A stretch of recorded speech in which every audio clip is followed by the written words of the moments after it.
The White House has announced President Biden has COVID-19 and will work from isolation. Biden confirmed the news in a short video posted on Twitter Thursday.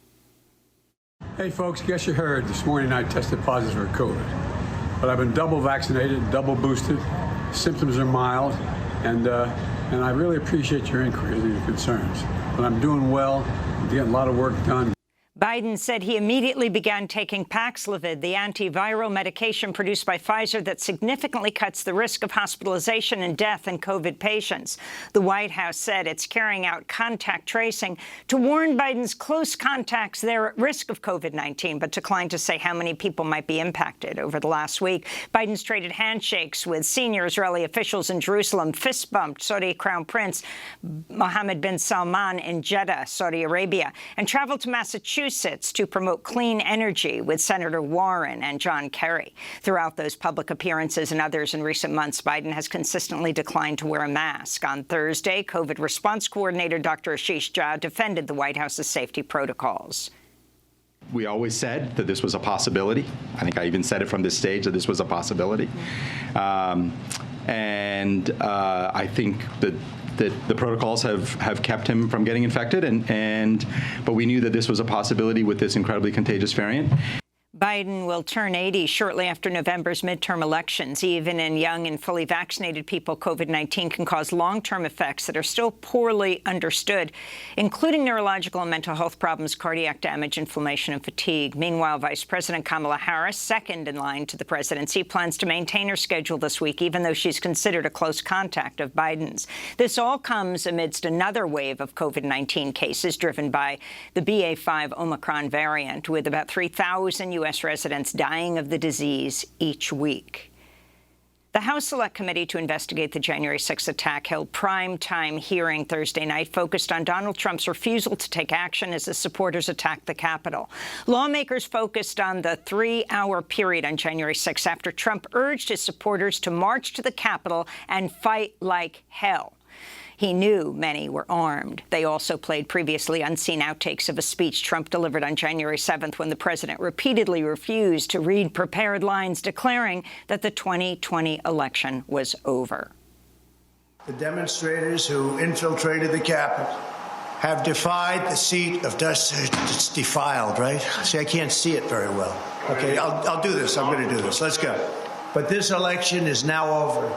Congress has certified the results. I don't want to say the election's over. I just want to say Congress has certified the results without saying the election's over, okay? After headlines, we'll spend the rest of the hour airing excerpts from Thursday evening's hearing of the January 6th committee.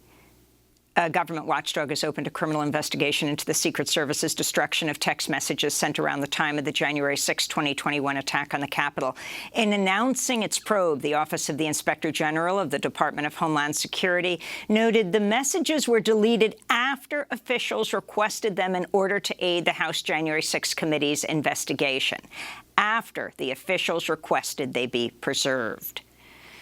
The House of Representatives has approved a bill that would safeguard the right to contraception under federal law. Just 8 Republicans joined Democrats Thursday as lawmakers approved the Right to Contraception Act on a vote of 228 to 195. Ahead of the vote, California Democrat Doris Matsui cited the Supreme Court's ruling in June overturning a half-century of reproductive rights. The Supreme Court's decision was a direct attack on abortion, and Americans are now justifiably scared about the future of birth control. Republicans across this country will continue their extreme assault on basic freedoms. And Justice Thomas made it clear that the Supreme Court will do nothing to protect our fundamental rights from these coordinated attacks. I refuse to sit back and watch as Republicans regress our nation to a place where my granddaughter has fewer rights than her mother or I did. A New York State man has been diagnosed with polio, the first case of the virus in the United States in nearly a decade. The man was not vaccinated against the polio virus. The U.S. was declared polio-free in 1979, but global efforts to combat the disease have failed to entirely stamp out reservoirs of the virus, which can cause paralysis. Turkey's government says negotiators from Moscow and Kyiv have agreed to a deal that would allow Ukraine to safely export millions of tons of grain through besieged ports along the Black Sea. United Nations Secretary General Antonio Guterres traveled to Istanbul on Thursday as news spread of an emerging deal that could help alleviate a global food crisis that's led to soaring costs of staples like flour and cooking oil. The rare victory for diplomacy in Ukraine comes 5 months after Russia's invasion. In Europe, the death toll from an unprecedented heat wave has topped 2,000 as forecasters warn dangerous levels of heat are spreading east. In Greece, firefighters have responded to nearly 400 wildfires this week, while temperatures in parts of Poland approached 100 degrees Fahrenheit. Here in the United States, forecasters are predicting this week's dangerously hot weather will continue into the weekend, with 85% of residents set to experience highs of 90 degrees or hotter. Dramatic new satellite images from NASA show the largest reservoir in the U.S., Lake Mead, is at its lowest level since the completion of the Hoover Dam in the 1930s. The reservoir serves about 25 million people. In Sri Lanka, Ranil Wickremesinghe has been sworn in as the island nation's new president, filling the gap left by the previous president, who was forced to resign after months of mass protest. Overnight, Sri Lankan soldiers raided the presidential secretariat in the capital, Colombo, where demonstrators have been staging a massive sit-in protest. They also assaulted an adjacent protest encampment in a raid that left at least 10 people badly injured. Italy's Prime Minister Mario Draghi resigned on Thursday following the collapse of his unity government. He'll remain prime minister in a caretaker role until new national elections scheduled for September 25th. Draghi's resignation was welcomed by Italy's right wing. Recent polls show coalition led by the Italian far right would win a parliamentary majority if the election were held today.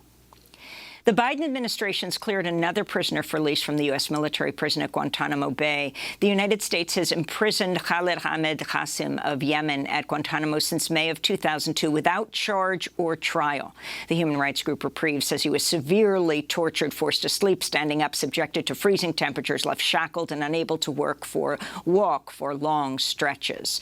The United States continues to imprison 37 people at Guantanamo. 20 of those remaining have been recommended for transfer. In Rio de Janeiro, Brazil, at least 18 people have been killed in a raid by hundreds of heavily armed police officers on the Alemão favela. Witnesses say masked officers backed by armored vehicles and helicopters sprayed bullets over a wide area for 12 hours Thursday, killing at least one innocent bystander, leaving injured people unattended in the streets. It's the latest in a series of deadly raids in Rio's impoverished communities, which police say are meant to target organized crime groups. Rio's public defender said there were signs of major human rights violations. This is human rights worker Gilberto Santiago Lopes. The police aren't aiding injured people. They aren't. Those injured had to be wheeled in a hand truck, and then residents had to halt a car to take them to the hospital. The rationale is that they are criminals and they don't deserve the aid they need. People are being dehumanized. Back in the U.S., a federal judge has sentenced former Minneapolis police officer Thomas Lane to 30 months in prison for violating George Floyd's civil rights. In May of 2020, Lane was filmed holding George Floyd's legs as former officer Derek Chauvin pinned his knees to Floyd's neck for over 9 minutes, killing him. Lane is set to be sentenced on separate manslaughter charges in a Minnesota court in September. And Senate Democrats have introduced a bill that would end the federal prohibition of cannabis, also known as marijuana. On Thursday, Senators Cory Booker and Ron Wyden introduced the Cannabis Administration and Opportunity Act. They were joined by Senate Majority Leader Chuck Schumer. I am proud to be the first majority leader ever to say that it is time to end the federal prohibition on cannabis. And this bill provides the best framework for updating our cannabis laws and reversing decades of harm inflicted by the war on drugs. The legislation would delist cannabis as a prohibited drug, impose a federal tax on its sale, and would see the criminal records of many nonviolent offenders expunged. And those are some of the headlines. This is Democracy Now!, democracynow.org, The War and Peace Report. I'm Amy Goodman.